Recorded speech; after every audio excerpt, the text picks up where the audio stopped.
Selamat datang dalam channel YouTube Prolog, Progresif Logis, pantik ide maju dengan logika.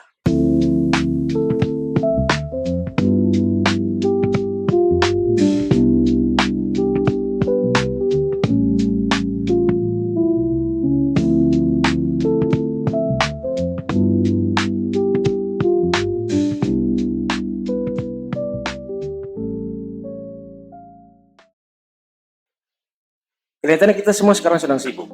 Kita sibuk menonton televisi, atau bahkan kita sibuk bergosip. Kira-kira siapa yang akan mengisi pos kementerian, lembaga, pemerintahan Prabowo Gibran ke depan? Sudah 3 hari terakhir, proses penggodokan kabinet belum juga berakhir. 3 hari yang lalu, ada 49 orang yang telah menghadap di kediaman pribadi Prabowo Subianto di Jalan Kertanegara 4, Jakarta Selatan. Banyak yang mengira 49 orang itu postur kabinet ke depan. Ini juga berarti bahwa jumlah kabinet Prabowo Gibran mengemuk dibandingkan dengan 2 pemerintahan sebelumnya. Pada saat Pak SBY dan Pak Jokowi, jumlah menteri memang dibatasi 34 dan memang itu diatur dalam Undang-Undang Kementerian Negara. Sementara dengan adanya revisi Undang-Undang Kementerian Negara, jumlah menteri tidak dipatok berapa angkanya, tetapi disesuaikan dengan kebutuhan pemerintahan mendatang. Di sisi lain, konsep kabinet yang diusung oleh Prabowo Gibran adalah jaken kabinet. Jaken kabinet tentu bukan istilah yang familiar bagi seluruh warga negara Indonesia. Jaken kabinet sebenarnya konsep yang pernah diimplementasikan dalam pemerintahan di Indonesia, yaitu pada tahun 1957 ketika pembentukan kabinet Juanda. Ya, meskipun rejim pemerintahan dulu dengan sekarang tidak sama, pada saat kabinet Juanda itu kita menganut sistem pemerintahan demokrasi parlementer, sementara sekarang kita menganut sistem pemerintahan presidensial. Jaken kabinet sebenarnya secara sederhana dapat kita artikan kabinet karya atau kabinet profesional. Artinya proses pengisian kabinet itu berdasarkan pada kompetensi dan latar belakang profesional calon menteri yang bersangkutan. Ini juga yang memantik pertanyaan publik berikutnya. Apakah jaken kabinet dengan menggemuknya postur kabinet yang disinyalir oleh barangkali publik melihat bahwa ini adalah akomodasi dari kelompok-kelompok yang kemarin mendukung Prabowo Gibran dalam Pilpres. Tentu ini akan dijawab oleh bagaimana kinerja kabinet mendatang. Profesional dan partai politik, apakah dua latar belakang yang memang sangat berbeda jauh, atau sebenarnya ada profesional yang berkarir di partai politik?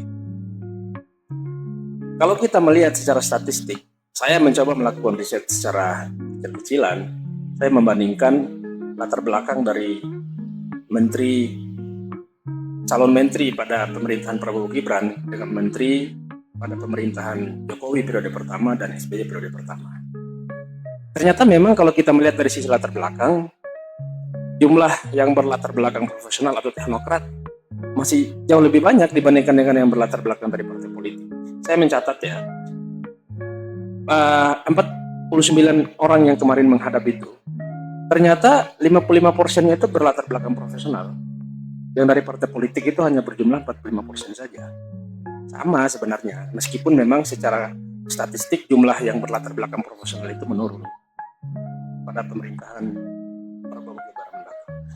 Pada saat Jokowi JK menyusun postur kabinetnya tahun 2014, yang berlatar belakang profesional itu sejumlah 68%. Artinya yang berlatar belakang partai politik hanya sejumlah 32%.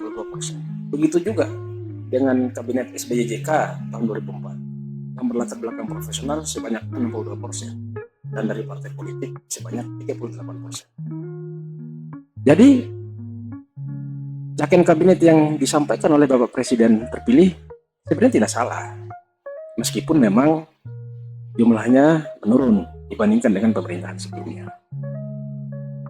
Tetapi juga isu yang juga memantik perdebatan di tengah-tengah masyarakat adalah apakah benar orang yang berkarir di politik seperti yang tadi saya sampaikan itu dianggap tidak profesional atau tidak memiliki kompetensi teknokratik.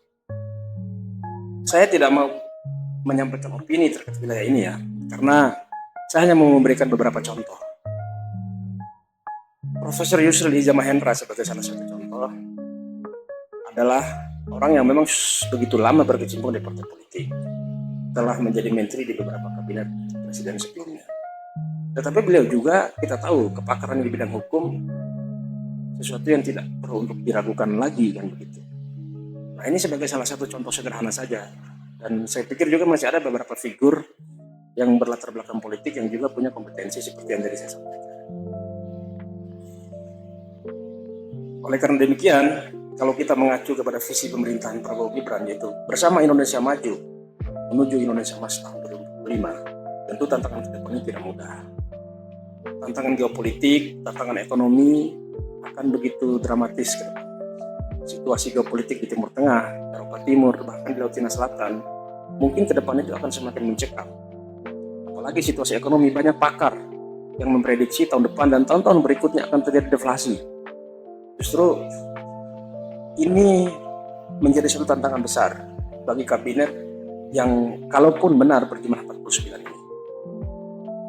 Presiden terpilih mengusung konsep Astacita atau 8 misi pembangunan Indonesia 2024-2029. Astacita sekilas ya, kita teringat pada konsep Bapak Presiden Jokowi yang mengusung konsep Nawacita, 9 misi pembangunan.